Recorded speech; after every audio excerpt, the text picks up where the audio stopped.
Okay, we are now live, Steve, and I'm just going to give everybody a few more minutes, or 1 more minute anyway, to join us.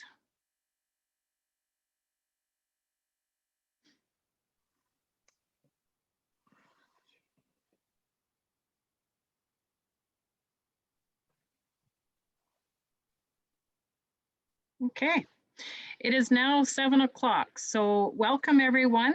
I am Nora Polovich, and I'm the manager of the North Peace Applied Research Association. Tonight, you have signed up to join us for a webinar with Steve Campbell. If you were with us last week, we did try this last week and we ran into some technical difficulties. So we're trying again this Tuesday on this cold Tuesday night. I am manager of the North Peace Applied Research Association, and we conduct applied research and conduct an extensive extension program. We're located in the Peace Country of Northern Alberta. We own a quarter section of land, and that's where we do our applied research, ranging from shelter belts and eco buffers to variety trials of cereals, oil seeds, pulses, perennial forages and annual forages. We have long-term soil health projects, and we do fertility trials. If there's anything that you are interested in working with us on, please contact us at our information on the screen there, and also through our website. And without any further ado, I'm going to turn this over to Steve. So he's going to share his screen. Welcome, Steve. Steve Campbell of Tailor Made Cattle. Steve ranches in the southwestern Idaho country. He says he's been around cattle all his life, either hauling them or working them. He had an aha moment about 19 years ago which changed the way he looked at human health and soil health. Steve has taught schools all through the States and also down under in Australia. He does a lot of on-farm consulting right across the States, and he has done some in Alberta. I told him he might want to delay his next visit for a few more days. We're in a bit of a cold stretch right now. So with that, I'm going to turn that over to Steve. If you have any questions, please type them in at the bottom of your screen. You'll see there a question and answer spot. Just click on that and you can type in your question, and I will intermittently ask Steve these questions, and we'll have more at the end of the session. Steve has a lot of information to share. So we are recording this session with his permission, of course, and we will be posting this video on our website. So we'll give us a couple days, but we will have it posted there. So with that, Steve, I'll turn it over to you. Thank you, Nora. I do go around a bit and either teach schools or on-farm, on-ranch consultations, trying to find the right cow that fits a person's situation, what they're trying to do and what their environment is. And then kind of the other side is the epigenetics, if you will, the air, the water, the grass, the mineral, the handling, that sort of thing. Tonight, I think we're going to talk more about mainly the cow. There'll be some bull stuff in here, but we all own more cows than we do bulls, so this one tends to get a little bit more traction, I guess. So I'll just jump right in. I like questions whenever they come up. We can deal with them then, or we can come back later on. If we need to go back a couple of slides, Nora can just let me know. Things are changing, and if we don't learn to change with the times, we find ourselves in kind of a funny situation. A lot of us don't change until we have to, and that puts us behind the 8 ball. And this one, it's I think about the little kid that's sticking his fingers in his ears and nan because he doesn't want to hear what the other person has to say, because he might have to change what he's doing. Anyway, we all have different reasons for showing up this evening. What I hope to show you through all of this, and I hate to read my own slides, so I just have them here for me to kind of keep on track. But what I hope to show you is the look of a fertile animal that doesn't require a lot to eat. Some of these things were very well known by our grandfathers and great-grandfathers. I look at celiac, gluten intolerance, lactose intolerance as our miners' canaries, telling us there's something wrong with the way we're producing food in the country. Hopefully you'll catch a few things through this that maybe we'll see where we're going wrong before we go broke. If we don't know to look for something on the cow, we never see it. Our eye just glosses over it. So that's the main thing about this. This Jan Bosma from South Africa, who went around the world in the 60s and 70s, well, starting even before that, but in the States in the 60s and 70s, and changed the way a lot of people look at cattle. I don't claim that I know anywhere near as much as Dr. Bosma, but I've certainly read a lot and talked to a lot of people that have been around him. We will go through a number of the things that are listed here on this slide. I don't want to really zero in on much of anything other than fertility, butterfat, hormonal function. There are a number of 8. Will be the main things. But if we have well mineralized cattle with good glandular function, we can actually see all of these things in an animal. So everything else being equal, if I start talking about a certain cow in someone's herd, I assume that they all raised and weaned a calf the previous year. You might see one that's in great shape, but if she didn't nurse a calf for the year, that kind of kicks her out of the program. I like something natural that works and doesn't cost a lot of money. That doesn't cost a lot of money, comes up a lot. I want the money to stay in the rancher's hand. And then every zip code's different. It is nowhere near as cold where I'm sitting tonight as it is where you're sitting. So thank you very much for gathering around the fire or wherever you're at. Maybe you've all heard of epigenetics, but again, the air, the water, the grass or hay, the mineral program, the way we work with them. The 3 main things is hide, hair patterns, and bone structure, which that bone structure gives us a shape. So the first time I worked with Gerald Fry visually, the first day we sorted through 1,400 head and 275 looked promising, so we kept those out. And the next 2 days we linear measured and ultrasounded all of those, and 50 of them didn't work. So this gentleman wound up with 1,175 in one pasture, and in the other pasture, the ones that would work, the 225, they couldn't get wormed, no vaccinations from there on, because it was going to be a meat product that none of those things would qualify. Anyway, this rancher called Gerald up 3.5 months later and said, I just sold 900 of those cows from the 1175, because he said, I could see all they were going to do is cost me money the rest of their life. He'd had to start feeding them hay. And the others, he didn't feed hay and he didn't worm. So just different animals. Sex hormones shut off long bone growth. The taller an animal is in any breed, the fewer sex hormones, the less fertile they are. If you notice, the bull is walking uphill on almost level ground. Testosterone shuts off long bone growth in the back end of the male first, and estrogen shuts off long bone growth in the front end of the female first. If you can see here with my cursor on the front half and the bottom half of this Jersey bull that's darker hair, in the book Herd Bull Fertility by James Drayson, That's one of the signs of a bull that's producing a lot of testosterone. You can see that a little bit here on this Red Angus bull in the front half of his body as well.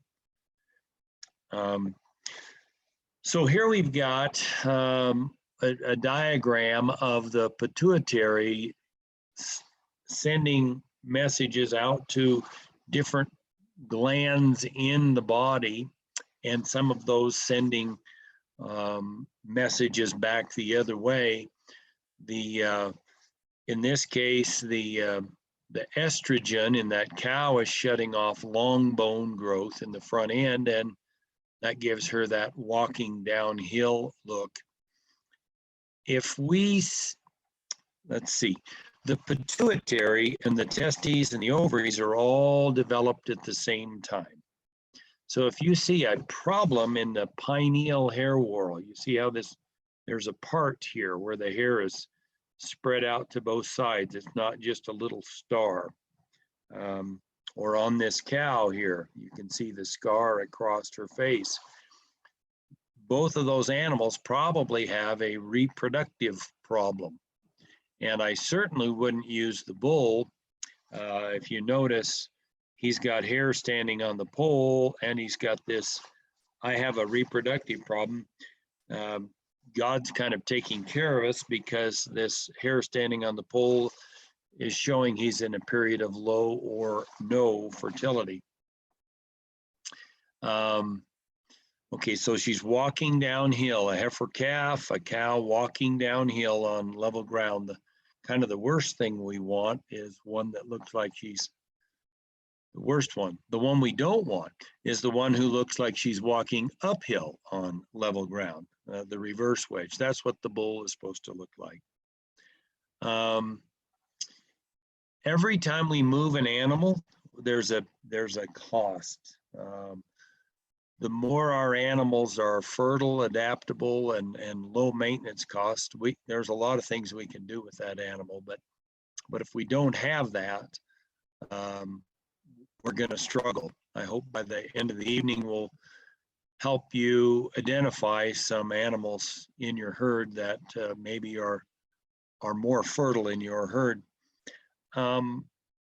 Most places I go, they need to get a different bull to correct, like a raised tail process problem, backbone sticking up above the shoulder blades, lack of fineness. What do I mean by fineness? Fine bones, loose hides, and things like that. We'll get into that here in just a little bit.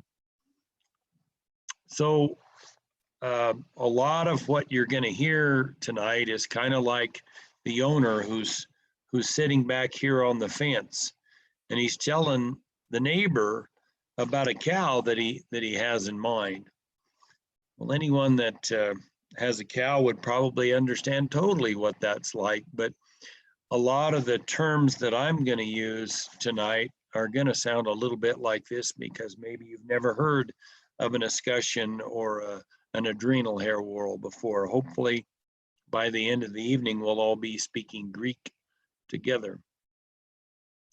So the cow on the top had just had her calf within the last week, and I'll blow this up in a minute, but this I'm outlining her pancreatic hair whorl, which is really, really large on this animal.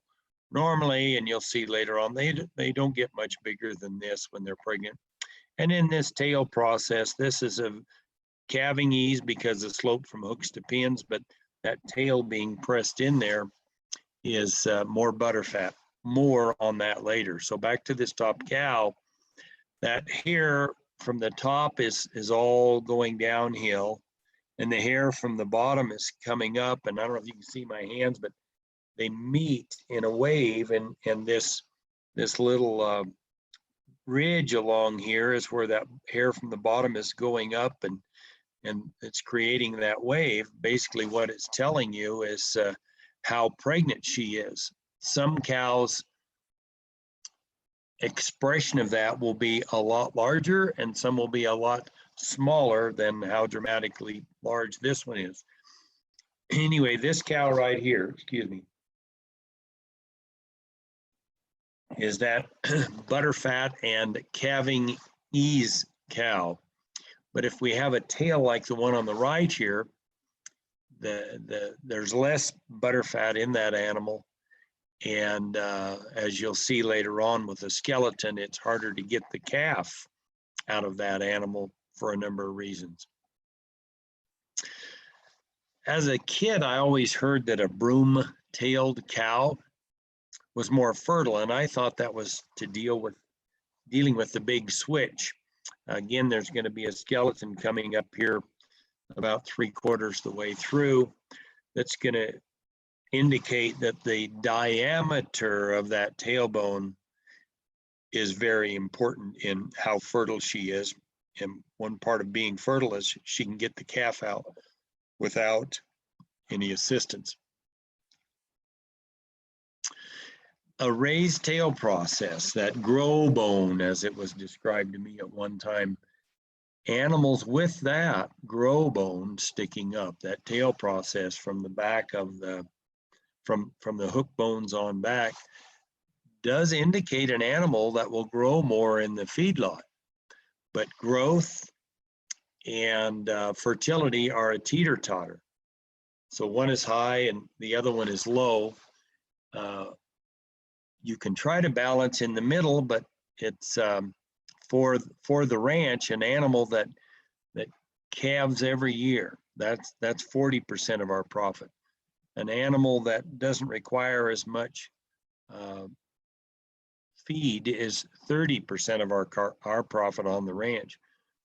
Growth is 20%, carcass traits are 10. You read the slick magazines, they talk about growth and carcass traits.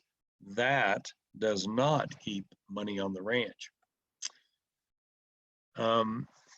This is not as important probably as far north as you are, but I was just in Texas and Arizona, and this 140 degrees on the back of a black cow really opened some people's eyes. And all of these slides, I think, Nora, you're going to have them on there in a replay. Yes. So people can go through. Nora, do we have any questions at this point? Have I glossed over anything?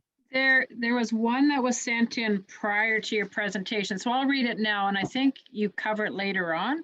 But the question is, how is the endocrine system related to parasites, especially external ones? Example, lice on bulls. Some have none, and some are shedding and have bald spots. No insecticide used. It's an excellent question. It's a different talk, but I want to talk about it. The better the glandular system, the better the hormonal system, the more butterfat, the easier keeping a cow. All of those things are going to lead to a healthier animal. Human beings and cows that are in an acid state are more prone to disease, internal, external parasites. If one, either they naturally tend to stay in an alkaline state because they can digest more out of their feed. They have a big belly. We left them on mom for 10 months. We developed the villi in the rumen. They can get more out of every bite they take. If they have a lot of butterfat, they don't have to eat as much. They are not as stressed during cold winter with stored forage. As we get to eating stored forage in the winter, we go from normally an alkaline system in the summer to this lignified, oxidated hay. The animals slowly turn to an acid state. The most alkaline forming, no, not even forming, the most alkaline thing out there is baking soda. There's one in the States down here called natural soda out of Rifle, Colorado. The finest baking soda out there. That stuff works. The next would be a sodium bentonite. That's very alkaline forming. Apple cider vinegar that's not pasteurized, even though it's an acid, it's alkaline forming. And then to a smaller degree, sea mineral salt is also alkaline forming. Well, if a person has all of those going along, typically and in certain amounts, there's typically not as much of that drop to an acid state. In South Dakota, a friend of mine there, just about 4 years ago, he called his nephew after the first day of a school and said, you need to get 6 ounces of this Redmond conditioner. It's a montmorillonite sodium bentonite clay. You need to get that into the cows. You're going to have to feed them some kind of an enticer, soybean meal, cracked corn, dry molasses, sugar, whatever. Every day that his son-in-law went out, he was complaining to my friend. He said, you know, these cows are the lice are just eating them up. They're just scratching. After the 5th day, or no, I should say the 5th morning he went out after he had been feeding this 6 ounces per cow per day, he got out there and the scratching had stopped. He'd gotten them alkaline in a matter of 4 days, and the bug said, this is not a good place for me, and they left. Maybe I took too much time there, but as Forrest Gump would say, that's all I've got to say about that. Thanks, Steve. Okay. So we're going to move on. Bone structure, not only the size of the bones, you know, and you know, the shape that they give the cow, but the shape of those bones as well. On this cow here, I guess while I'm right there, this right here in this little area, this is all her thymus expression. This is probably like August of the year. She is all slicked out and whatnot. All of this hair here is all running uphill. Over here, this hair is all running downhill. This is huge. You don't rarely see them this large. When I go look at a herded cattle, in the winter, they're going to be smaller, and with the hair all frizzed out, they're going to be harder to read. While I'm right here, when you go get out there maybe into March and you start to have a few cows that are shedding hair on parts of their body, write these numbers down. Hormonal function, glandular function of those animals in your environment is better than the late shedders. Anyway, this varies from cow to cow to cow. So you can see another one here. Much easier to see in the summer when they're all slick and shiny. Harder to see when they're fuzzy in the winter. Here's another girl. Everybody can see this part going up. So when I go to look, I'm looking for a shiny hair coat, and I'm looking to see how this general overall indicator of health of the animal, how is it large or is it small? You've got 100 head and there's only 5 of them with a big thymus. Well, everything else being equal about those cows, rarely does that come true. She's saying, I'm happier here. I'm getting along with the kind of feed I'm getting better than the other animals. They're just individual things to look at. A shiny hair coat, or this time of year, a uniformly frizzed out hair coat, the velveteen rabbit look, as I like to say. So we're going to talk a lot about this particular cow. Steve, can I stop you for just 1 second? Because this is going back to couple slides back, talking about the cows walking downhill and cows walking uphill. The question from Brad is it then poor fertility when you see a bull walking downhill?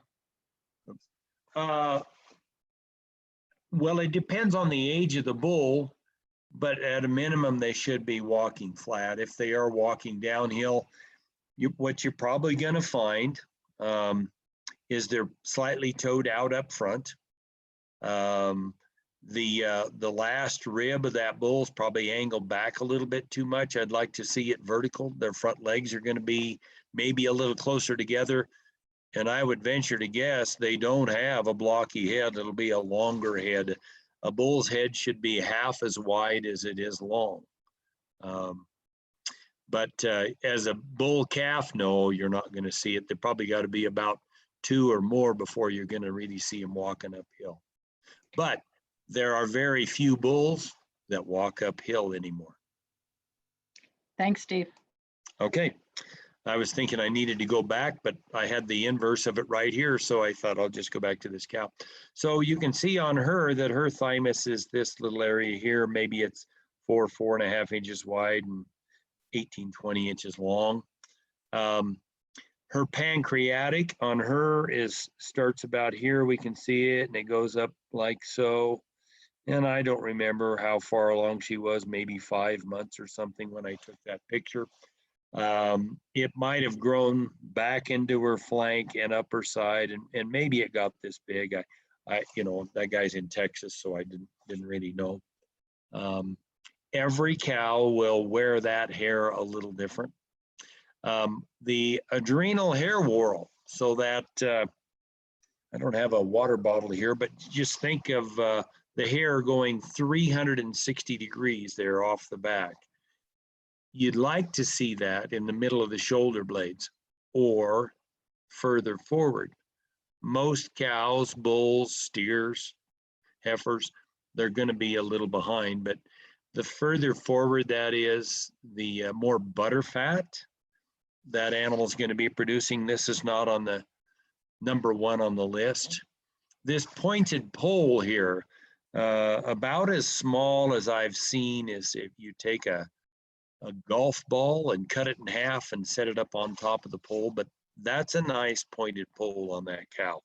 I was reading a book that was written in 1868 by a veterinarian named Hewitt, and he talked about that going along with, and we'll talk bone fineness here in a little bit, in the front legs. And I found myself in the spring of the year, after reading this, I was out into the grass fats that I'd already selected the fall before, and pretty quick I have an audience, so I started stretching my back, and wow, pointed pole, pointed pole. Everyone out there except for one had a pointed pole. I didn't know to look for it. I was looking for all these other indicators. When I say tender meat, when I say butterfat tonight, hand in hand, it's going to be tender meat. So when I say that, it just, if that is something that you do, if you're selling a steak to someone, these would tie very well to that. You can see the stifle muscle there. The earlier in life that sticks out on a steer, a bull or a heifer calf, the more fertile they are. If you notice here, the hook bone is level with the backbone. We don't see that as often as we used to in the past. So it's something to be looked for. And up front here, if you can notice, I've got my cursor right there at the top of the shoulder blade, and you can't really see the backbone above that. So she's fairly flat across the top of the shoulder blades and the hook bones and the backbone. Let's see. So she's walking downhill on level ground, just like we were looking for, and then slope from hooks to pins. There'll be more on this later, but getting that pelvis tip back correctly makes it much easier to get that calf out. Vertical folds in the hide, those are an indicator that she's got a very loose hide. A loose hide is a cow or a bull or a steer that you're wanting. That's going to be butter fat in a cow. It's going to be tender meat in a steer. And if you see vertical folds from the vulva down to the udder area,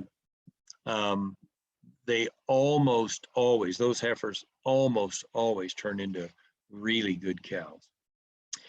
So that same cow, but just zooming in on her head, if you want to talk about the shape of a good cow, and I don't know if you can see on her the width of her muzzle, but if we drew a line just below the bottom of her eyes and then measured to the bottom of her muzzle and the top of her head, we're not counting the pointed pole in there. If we get down to 1 1/8 to 1, that head's a little bit too fat. If we get out to 1 3/8, it's a little bit too long. The width of that muzzle, let me back up here. The width of that muzzle is approximately equal to the width of the pin bones, and the pelvic opening is somewhere between 80 and 85% as wide as the pin bone. So a wide muzzled cow is, you're going to pull fewer calves out of than a long-nosed, narrow muzzled cow. I wish that the cattle in the background here weren't in the shade. There, out of 118 cows, this fellow in Texas had one shiny cow, and this little slight-built girl was it. You can see she's walking downhill on level ground. She just had a lot of vertical folds in her hide, and she did have them there in the back as well. But the thing that caught my eye about her was how shiny she was for kind of the Jersey built that she has. You can see here on a beefier cow, those vertical folds that I was talking about from the vulva down to the udder. That's a lot of vertical folds in there. And again, those almost always turned into really good cows. So back to this cow on the left, what impressed me about her was how big her stifle muscle was. It looked out of place.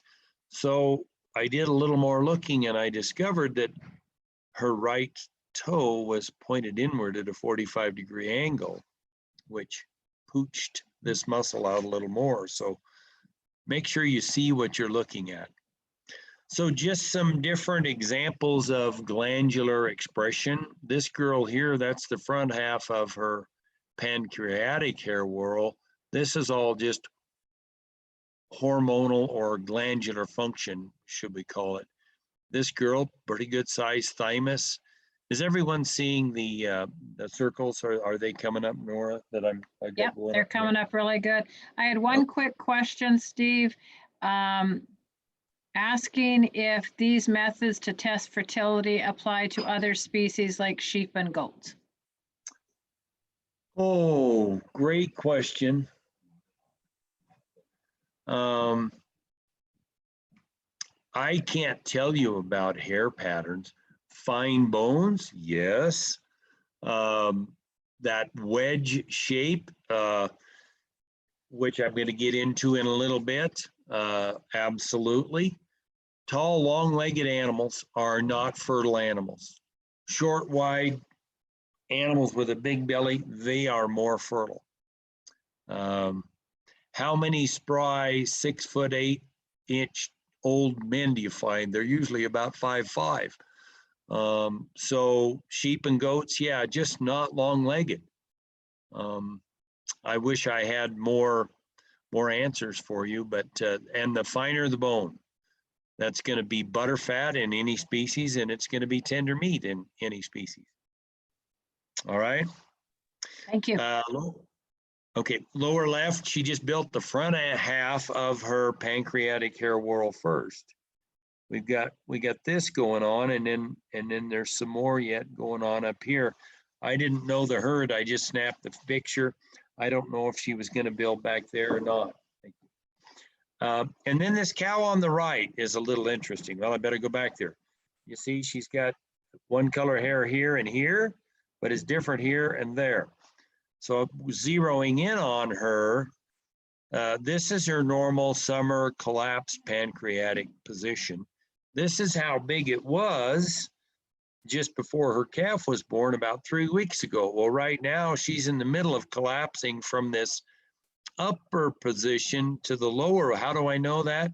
This hair in here is all starting to turn downhill. This hair here is still going uphill. This is still going uphill.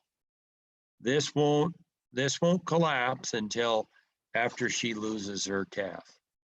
And while we're right there, that adrenal hair whorl I mentioned earlier in the back, hopefully in the shoulder blades, when a heifer calf first starts producing estrogen, there'll be 3, 4, 5 hairs stick up right in the middle of that adrenal hair whorl, and they will remain standing until she stops producing estrogen, which is after she gets pregnant, and progesterone goes back there. Within about a month, they all lay down.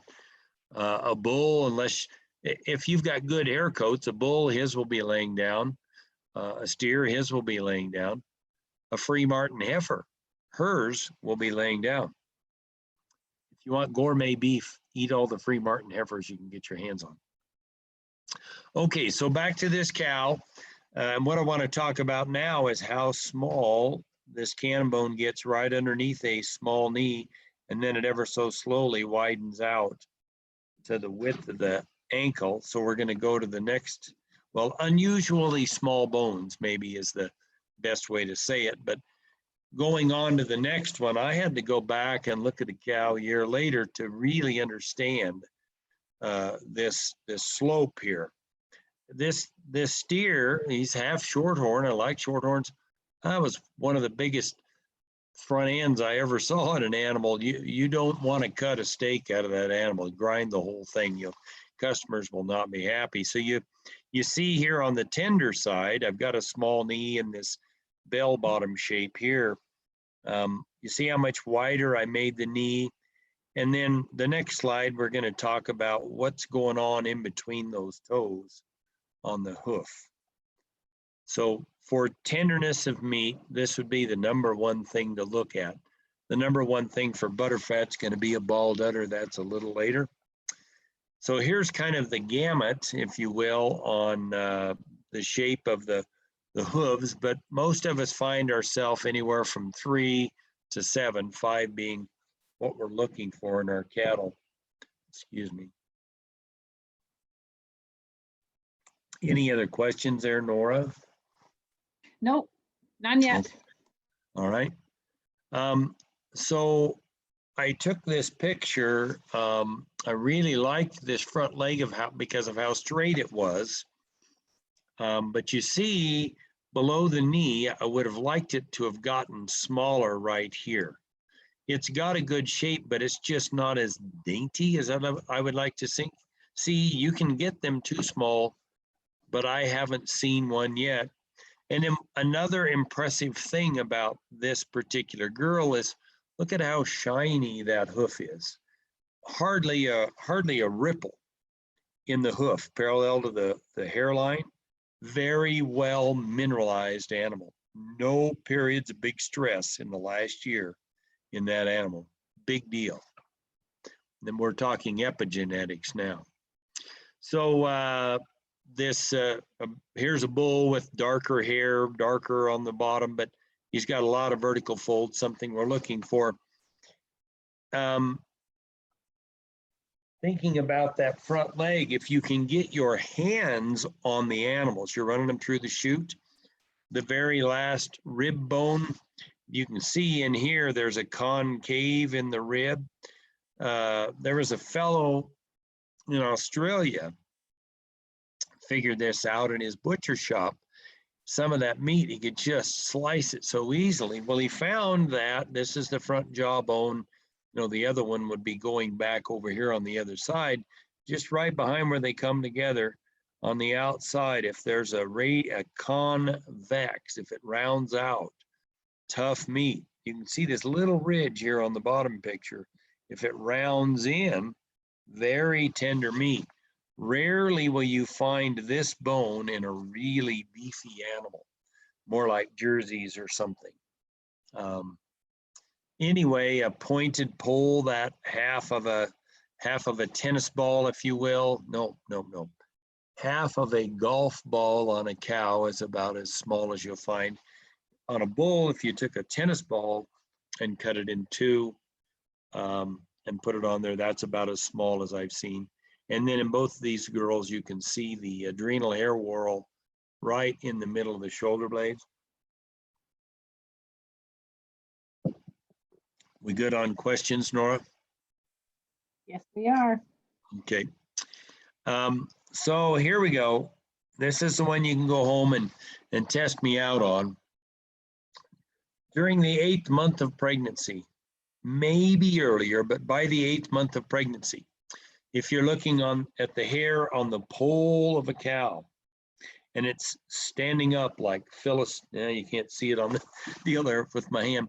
Standing up like Phyllis Diller, probably a heifer calf. If it's pasted down more like this girl, I don't, can I move these pictures? Yeah. Or like this girl, if they were in their 8th month of pregnancy, they're both backing a boy. A fellow in Texas, I told this to, he got 23 out of 24 in a row correct that way. So Phyllis Diller, hair standing up. Remember the hair standing in the adrenal hair whorl? That hair was excited by estrogen. You get a cow that comes up open in the winter and there's 4 or 5 others following along behind her. Let's just say there's 5. Probably 4 of the 5, if you made note of their ear tag, would have a bull calf on board, and you would see that come spring. It would be that testosterone gave them the urge. Now you're going to know whether I'm full of it or not come spring when you get through calving. So vertical folds in the hide. The more there are, the more butterfat in the daughters. You can see this guy has just got them all over the place. It's also tender meat. So here you see the vertical folds in the neck. I think that's a Brahman animal. Here, this is just a red Angus bull in New York. I was trying to blow up these welt looking things here, happy lines on a cow. Everything's right in her world. Well, then I got to noticing all these vertical folds. This is clear back by the flank. And so I want to use that bull on my cows. That's the number 2 indicator for both tender meat and for butterfat in the animal, is that vertical folds in the hide.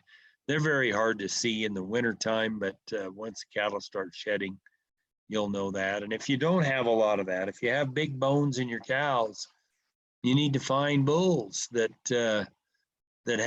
shed early, have all those vertical folds, shorter, finer cannon bones. That maybe that if they're pulled, that half of a golf ball up there. Just a Brahman animal. I wasn't pulling all that hard. You can see how loose that hide is. This clean hock, right here, if you were to reach around the front side of that tendon and right down in here, it felt like with your hand, you're rubbing your finger against your thumb, and it felt like hide against hide. Very little connective tissue in that animal. Some that feel kind of coarse. You've probably all eaten a steak that it was tender and it was flavorful, but when you got all done, you had this little wad of connective tissue in your mouth and you were wondering what to do with that. Well, if they have a clean hock, you won't have that connective tissue.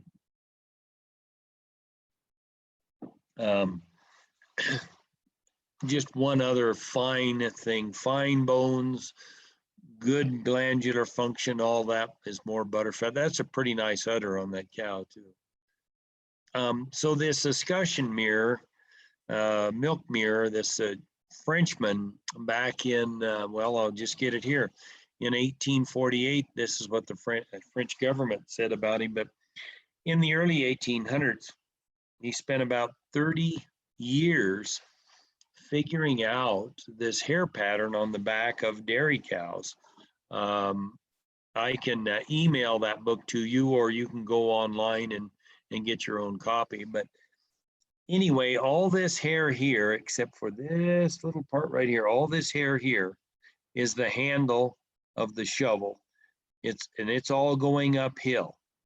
The taller it is, the earlier in lactation she'll come into full milk production.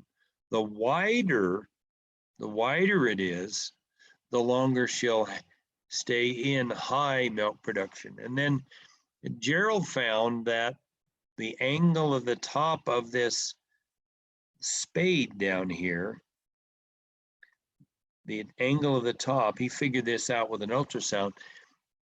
If that were to be going up, and I put it in much above where we're at, if your foot were going to slide in towards the handle, that's more butterfat in your cows.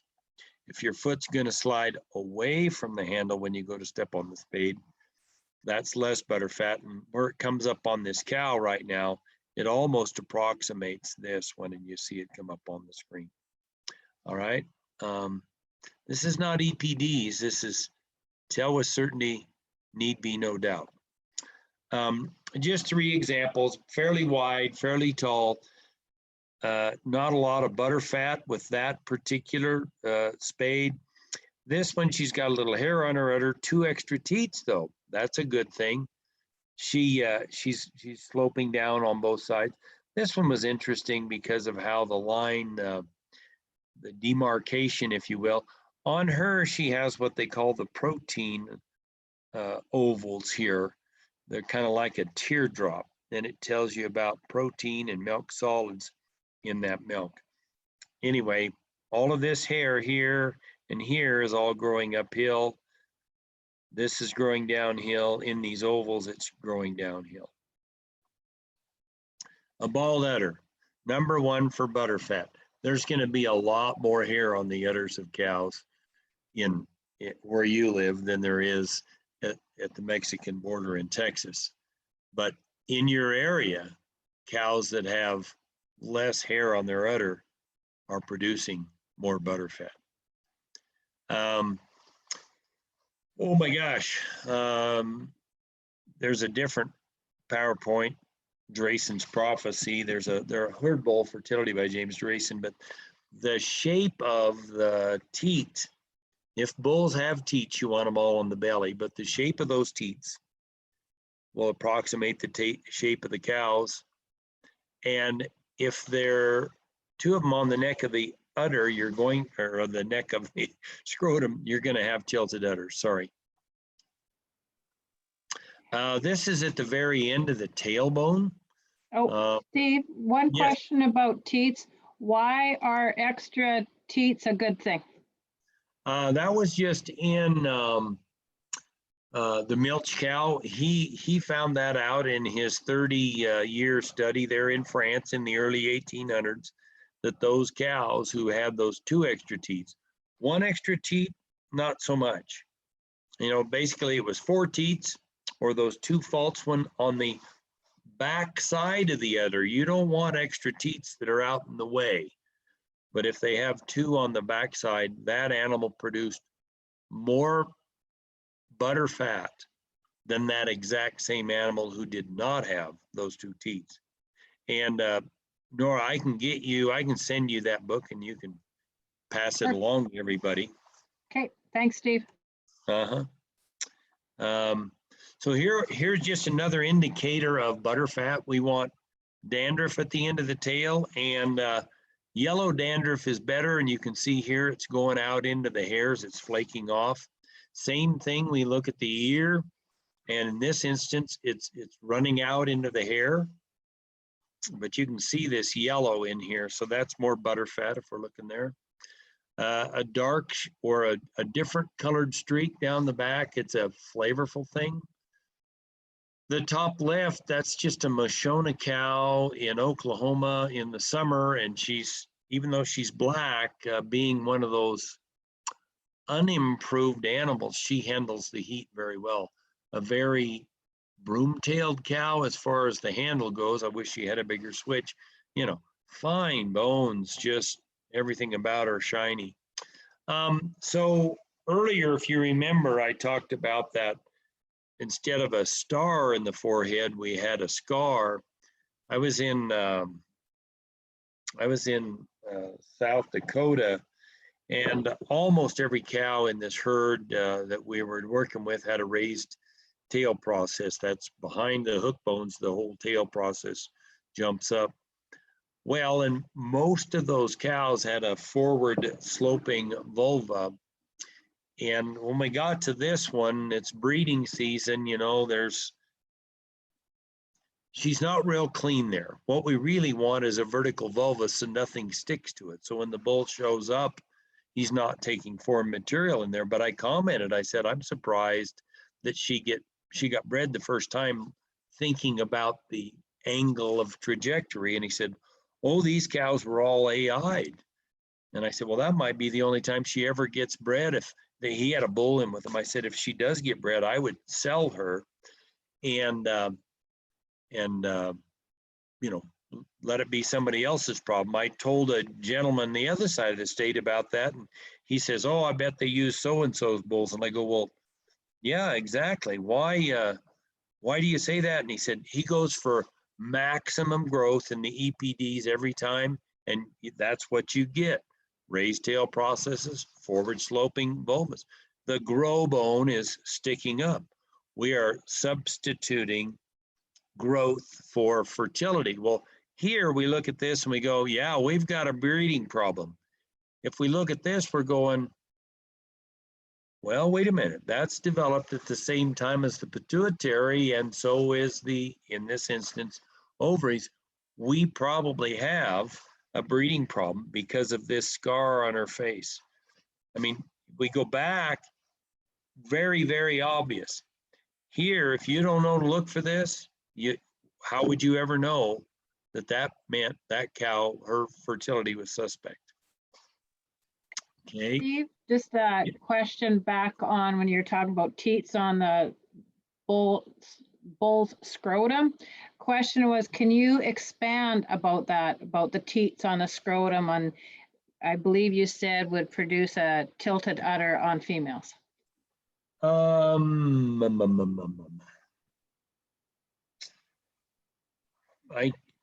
it, I'm trying to think of what I can do here. If this is the, I can't make it. I'm sorry. When we get to the end of this PowerPoint, if we could ask that question, I'll just jump into another PowerPoint and show it real easy. Yeah, because no problem. Okay, all right. Thank you. Right.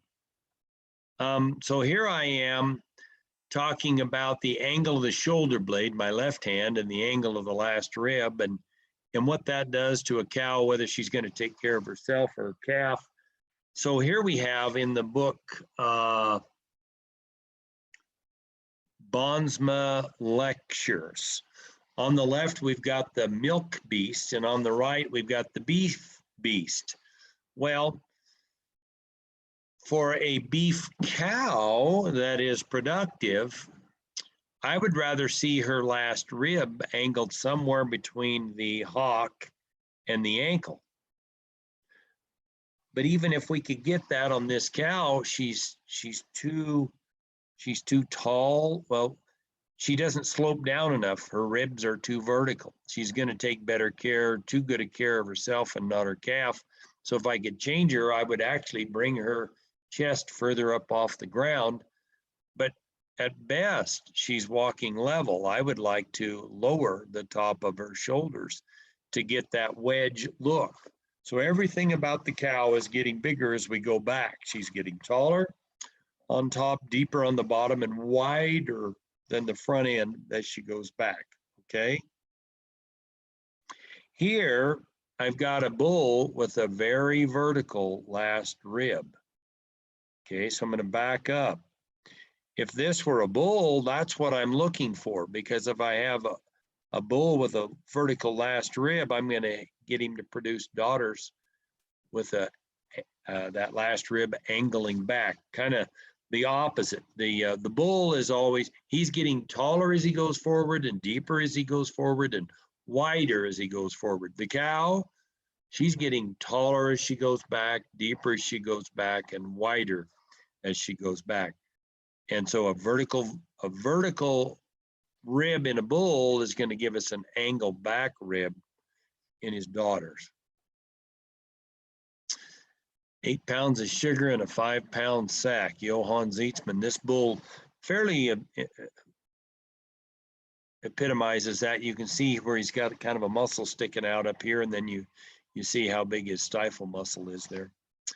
And doing it without feeding grain. Without feeding grain is huge. Otherwise, you're just breeding in abnormalities. I don't know that that's the right way to say it. You're going to have a whole lot more abnormal sperm cells because the scrotum is too hot.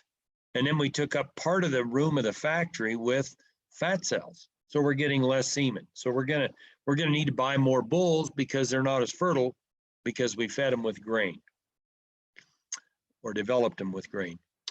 And we're getting cheated. Sorry if there's any bull producers, but we need to do it with getting the neighbors' toxins out and getting more minerals into the cows and the bulls, but that's a different talk. So anyway, linear measurement, number of different measurements. You can see how she's got a wedge going here, all right, with the 4 dotted lines. So Ken Redmond, he only used the 9,500 Simmentals that he measured anywhere from Mexico to Canada, and found there were 3 commonalities with old cows, cows that had had 10 or 11 calves in a row. They had a bigger belly than the herd average. They could eat and digest enough for 3 in a dry year. They had a wide butt, which is partially calving ease and fleshing ability from calving until putting the bulls in, and then slope from hooks to pins, which is calving ease. So this cow right here pretty well epitomizes all of that. A Santa Gertrudis animal down in Texas. Anyway, butterfat, if we're feeding a grass or forage diet, we're going to get more butterfat. So Michael McDonald, another linear measurement kind of guru, said that if you only want to use 2 of the measurement numbers to determine how fertile a cow is, the 2 that would be the most accurate is how much wider her rump was. You measure that at the stifle muscle. Then its length, which is just in front of the hook bone to the back of the pin bone. And 30% is the maintenance cost. Well, the best 2 numbers for that is how much bigger her belly is than her top line. Top line is from the pin bones to the pole. 20% is growth. That's what the feedlot likes. 10% carcass traits. This is what makes them money, the top 2. Having a calf every year and eating less, that's what keeps money on the ranch. So here's a chart out of Ken Redmond's book, Old Cows Have Wider Rumps. The only way they get to be an old cow is they didn't come up open, or you lost the calf when you had to pull it because you used a 120-pound Charlie calf bull. She could get the calf out. Rump width. Rump width versus rump length. We want the rump width at a minimum 2.5 inches wider than it is long. So on both of these, the animals are traveling from the left to the right of the screen. If you notice this bull here, he's not toed out at all. He's walking straight forward with his toes. So back to the cow. I don't know if you can see it, but this rear hoof, the outside of this rear hoof is superimposed on the front hoof. Here's where the front hoof was. Along comes the rear hoof and lands just outside and almost in line front and back. That's just what we want. That cow is wider in the back end than the front end.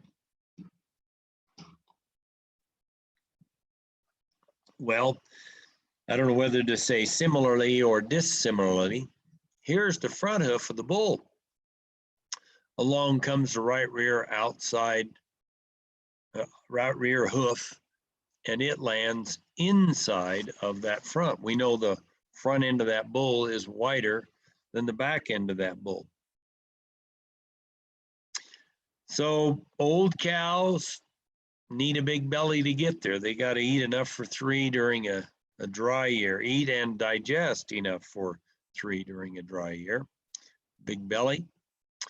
So here I did 2 deals where I gave them a big enough belly and they can go on for 10 or 15 years in the herd. Versus the regular cow out there, you know, she had a calf at 2 and never bred back, you know, on average 7. I think someone was saying down there in Texas the other day, the average beef cow in the US produces 4.7 calves, or let's just call it 5. Well, if she's got the ability to eat enough for 3, she'll breed back in a dry year. Excuse me. So the big belly, 30%, the keeping cost of that cow. This says thorough, but I just like to talk about slope from hooks to pins. It's going to tell you the same thing. Old cows, they have a lot of slope from hooks to pins. So if you look at these two on the top, they would almost look the same if we were to stretch hide over them. There's this little kink at the end of the tail. I'll talk about that a little bit later. If you'll notice, the hook bone is level with the backbone on both of these. All right. Now the slope from hooks to pins on the one on the right versus the slope from hooks to pins on the left. Okay, that's part of our calving ease story here. But another part of our calving ease story is I'd always heard sex hormones shut off long bone growth. Well, it isn't just long bones. I mean, look at this. The top of the tail is even with the top of the hook bones. Top of the tail is even with the top of the hook bones. But look at the difference in the cross section. We didn't lose it on the top. We lost it on the bottom. A double plus. It's much easier because not only the slope, but that broom-tailed cow isn't using up part of the pelvic opening with that great big tail. Any questions about that? That would be the wrong slope from hooks to pins. Hopefully everyone can see that. The one on the left, remember this little kink here at the end? Okay, so the one on the left, oops, yeah.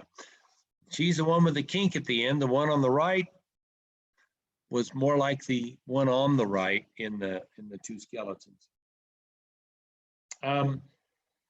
So a grass inefficient animal on the right. The deeper her chest, the better job she's going to do taking care of herself. She can't eat enough for 1, let alone 3. The bigger her belly, the better job she's going to do of taking care of her calf. And I don't know that this is it, but that might be her last rib bone, which comes down just about right. But she doesn't have a big enough belly to eat for 3. She should have never been bred as a heifer. She didn't particularly have a raised tail process, but she wasn't replacement heifer material in my estimation. So, we might be in luck. I might have what the question was about there earlier. So the shape of the scrotum and its size, length of the testicles is more important than circumference. The only thing we measure anymore is circumference, but the length is more important. So the shape of this affects all of these things about the udder. Nora, I'd forgotten I had this in here. This is exactly the question. Perfect. So here we've got teats on the neck of the scrotum. This fellow was throwing away cows, just super bad udders. And you see this funnel shape here? This would have been marginal. I mean, if we could have had this teat over here and not this one, well, this wasn't going to be good, but it wasn't awful. He had teats on cows that the base of them was 2.5 inches in diameter, and within about 3 inches, they just went to a point. There was no way a calf could get a meal on that deal. So that the quality of this udder, the quality of what's going on here on the neck of the scrotum, we want, if they have teats, they don't all do, but if they have teats, we want them up here. And, this isn't perfect. This isn't perfect. I'd rather they look kind of like the last digit on your pinky finger. But if we have them, we want them all up on the belly. So this bull here on the left, you can see he's got that part in his forehead, an infertile animal. And look at all the hair standing on the pole. There's no good reason to even think about taking him in for semen tests because he's going to fail. We're not going to get that bald udder shaped like that if we've got bulls that the teats are down on the neck like this. Did we get to the end of that answer that you were looking for? Yes, I believe we did. Thank you. Okay. So Dick Diven, low-cost cow-calf. Dick died a few years ago, but he never thought someone would overfeed a cow. It was always about minimum amount of feed, and if we get below that, we're just not getting performance, and if we get over that, we're just spending too much money. But if we've got too much fat in here, all of the bad stuff has an affinity for the fat: pesticides, herbicides, antibiotics, toxins, and hormones. If we get a cow that's too fat and she gets bred, it's time to send progesterone back there for the corpus luteum. It gets gobbled up in her own fat, and she just cycles again and cycles again and cycles again. So we can overfeed these cows, I guess, to oblivion or to their demise or whatever you want to call it. You don't want them too skinny, but you don't want them too fat either. So, excuse me, this, someone said, if you want to figure out if you have a good idea of what Bondsman knew about glandular function, he said, pick your replacements and pick your 10 favorites and breed those for all of them for 21 days. Let's say you got 50, you breed them for 21 days. 9 months later, of those that calve, well, some didn't calve, they didn't get bred. Unassisted, well, some more fell out because we had to pull a few. Breed those for 45 days, and then the next year, of those that calve in the first 21 days, if all 10 of yours are still in that group, you pretty well have a good grasp on glandular / hormonal function, but that's a 21-month or 22-month feedback loop. That's pretty slow. If anybody wants to take a picture of this screen, or I don't know how you do that during the middle of this, write something down. The Bondsman lectures is very good. The Milch Cow, that I can get to you. The Milch Cow in England, that is one of the better books that I've read about cattle. It was written during the war, 1944. Man, Cattle, and Veld. I would encourage everyone to get Johann's book.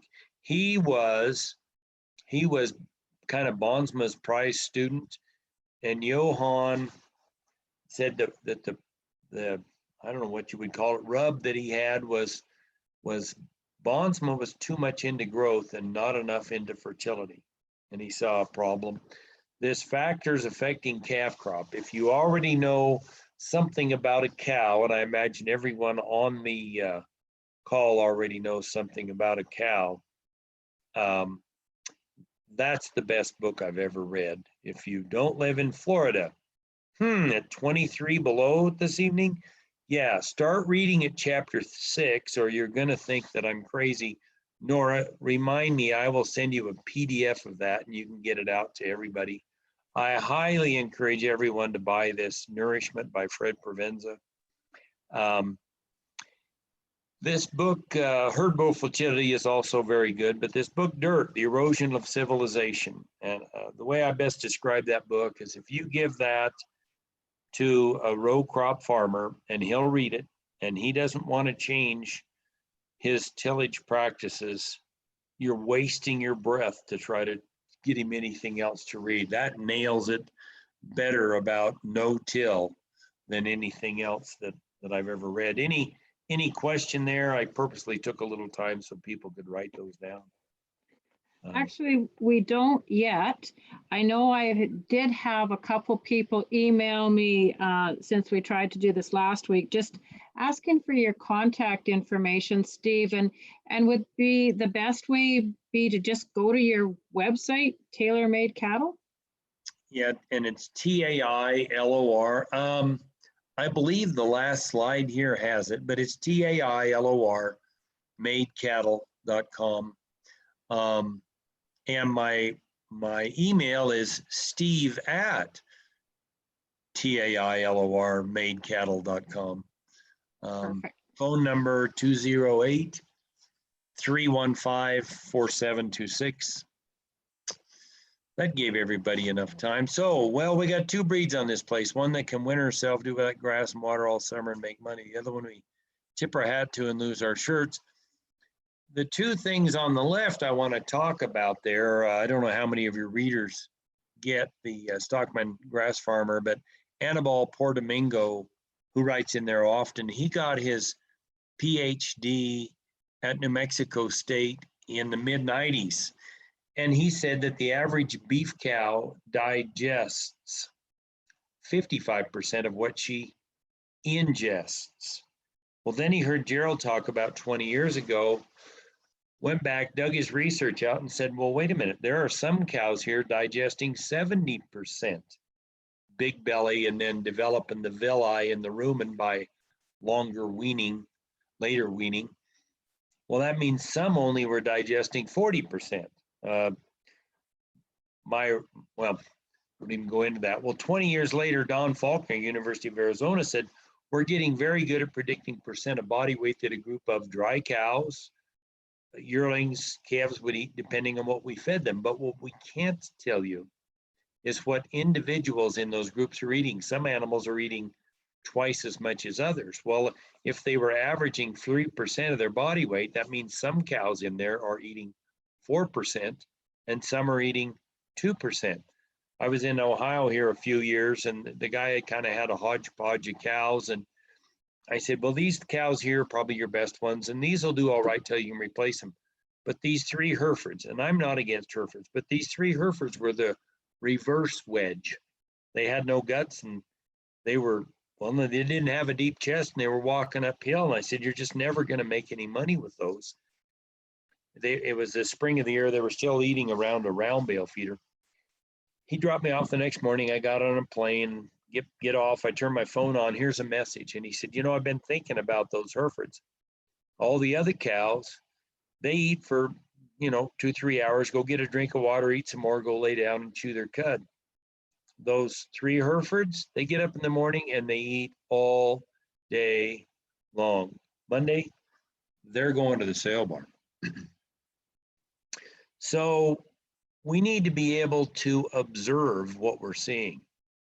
And the more you practice this, I mean, once the weather starts to warm up a bit and you start to see some cattle shedding, but I mean, late winter is one of the very best times to look at your cattle because it'll tell you which animals like where they live.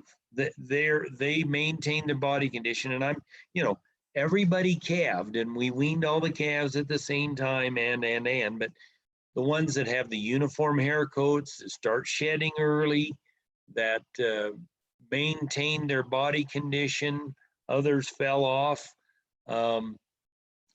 Those animals and that shape of animal, if keep track of that, those animals are saying, this is what you need in this environment to survive. I really like this diagram. I was reading a book on epigenetics, epigenetic revolution. And so we have put our cow or cows inside this fence here. And if we don't give them what they need, if it's not there, that ball is going to roll down this side. The earlier in life, before the bull and cow get together, the earlier in life we do the right thing, the more we can get the offspring to come over on this side. So what did we do before we put the bull and the cow together? I was about 15 miles off the east end of Lake Erie 4 years ago in March or April, and they were still feeding and we were measuring cattle, and he had his almost yearling heifers And there were 2 in there that I thought were good enough to make a replacement. Out of about 25, it was a purebred deal. Out of his almost 2-year-old heifers, which were still open, he was going to breed them, you know, in 3 or 4 months. There were 3, maybe 4, but of his 3-year-olds that were almost ready to calve, there were 12 or 13 out of 25 that were the right kind. And I'm like, different bull, different mineral. No. And finally I said, did you either have a really dry or a really cold winter? And his exact words were, oh, we had a bad winter here a few years ago. And I said, well, when was it?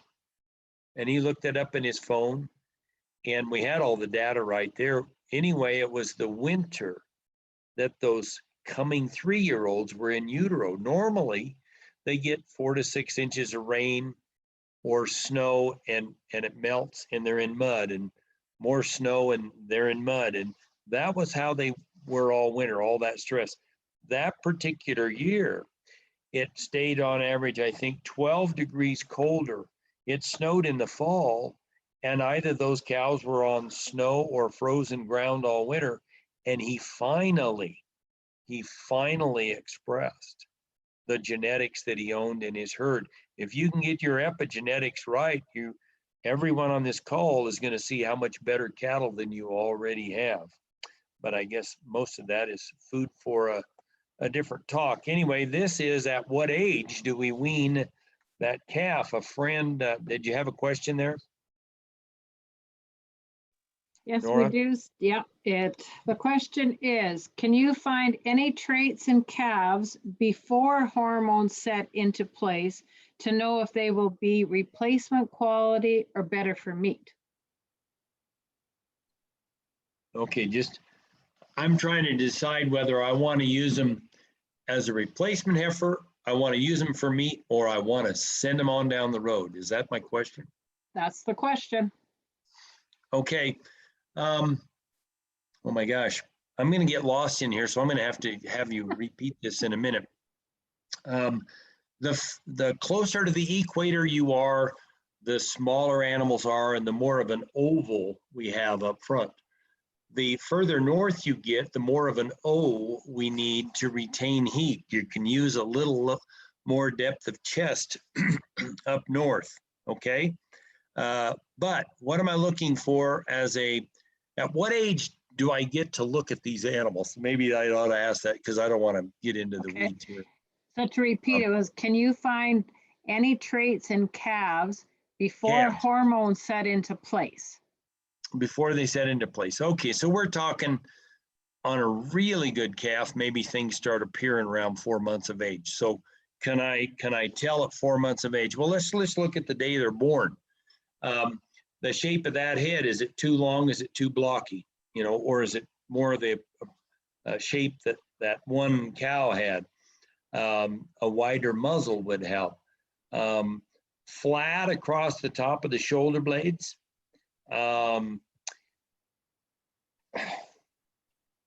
That would be the thing I would look for. On the back end, more of a 45-degree pitch. No, a 410 pitch rather than a 45 or a 90-degree pitch back there from the tail off to the sides. But where's the adrenal hair whorl? Shoulder blades are further forward. Okay, good deal. Step on the bottom leg, pick the top one up. Do we have 4 or 6 teats? Is there an area maybe the size of the palm of your hand where the hair is a lighter, nappier color, nappier? Probably going to be a bald udder.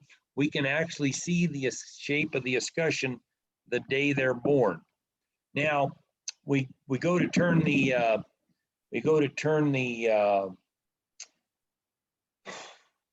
bulls in, and now we've got a half a dozen bull calves following the bull around while he's following a cow around.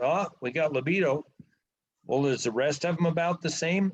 Those 5 or 6, maybe they're going to be bull prospects. Now, there's other things to look for. But on the replacement heifers or bulls born in the first 21 days, their mothers had the best hormones. They were the most fertile.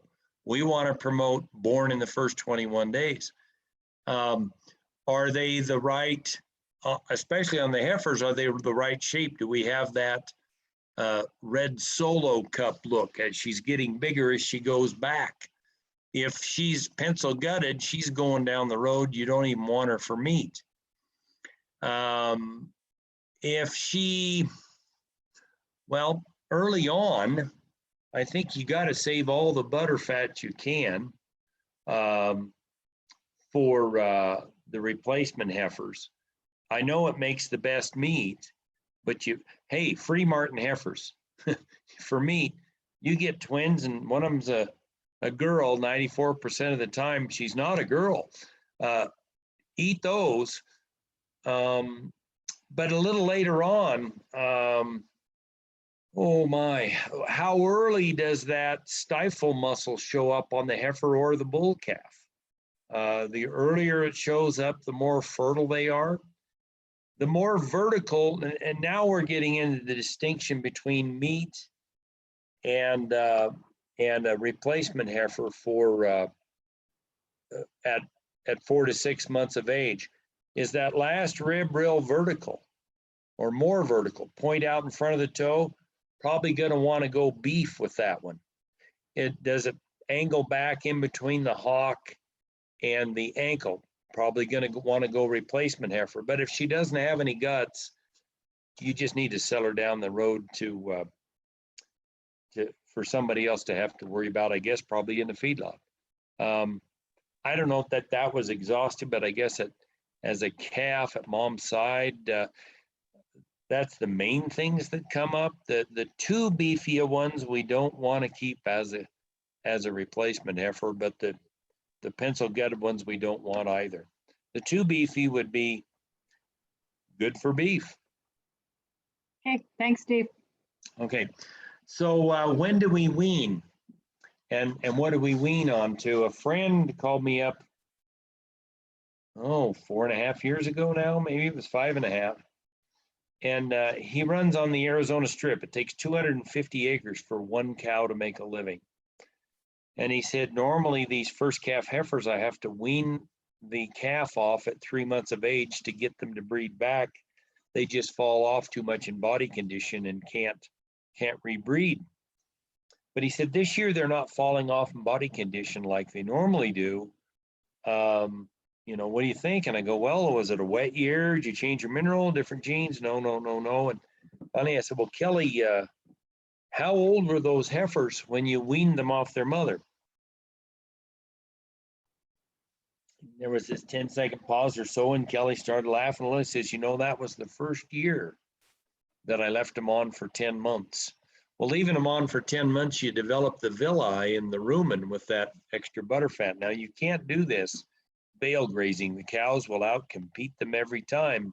If you've got a way for the calves to creep feed ahead of the cows so they get the bales before the cows do, that works. But everybody's got to be able to get to the plate at the same time or this will not work. Anyway, 3 years later, Kelly told me, he said, you couldn't pay me $100 a replacement heifer to wean her before 10 months. I've made more money doing this. I've saved more money doing this than any other practice I've done on my ranch. But down there, ultimate digestion was the ultimate trump card down there. All right. Okay, so there, I got to the end. There's my contact information, and I am totally open for questions. All right, Steve, and I'm just going to mention that you said you might be heading to Alberta. That's going to be all dependent, I'm sure, on the pandemic and what regulations are, but you do venture this far, maybe not this far north, but somewhere into Alberta, southern Alberta possibly. So we will stay in touch, and depending, we would love to have you up here. Well, thank you. I do know that there were other topics that people had expressed interest in. So I'm going to ask those people to please get in touch with me, contact me. Steve, would you mind maybe just throwing out some other topics that you speak on that possibly we could do another webinar with you that might pique people's interest. I think minerals was one.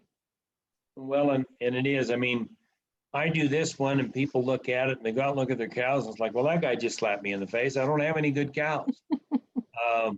You can change the epigenetics for not a lot of money with sea mineral, a sodium bentonite clay. There's got to be a source.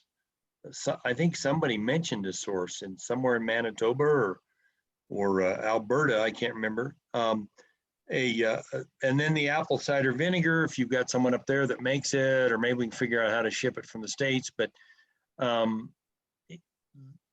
and then to maybe a lesser extent, this sodium bicarbonate, which is very alkaline forming. If you find yourself in a problem, your animal's got acid and the flies showed up in the middle of the summer. Oh, we can put the sodium bentonite and the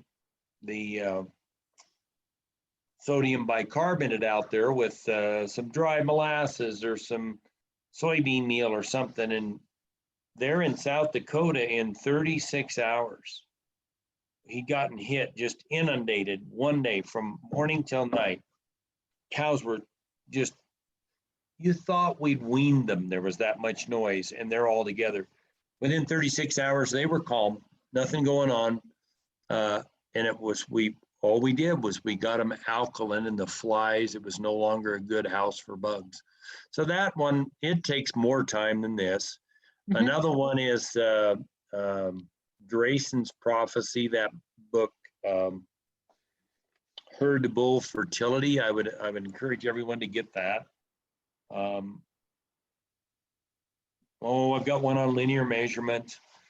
But you know, probably the mineral deal mm-hmm. Would be of more interest, I think, to most people. Yep. Most mixed mineral, to be competitive on price, they get their individual minerals sourced out of China because they're the cheapest. Well, almost every mineral coming from China has cadmium in it.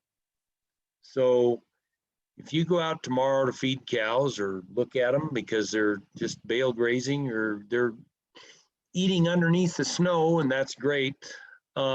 If you've got cows that have a slow hump in their back from their shoulders back to their hooks, you probably have a cadmium toxicity. Let's say you got 100 cows and you see 5 of them with that. Those 5 cows are your miner's canary.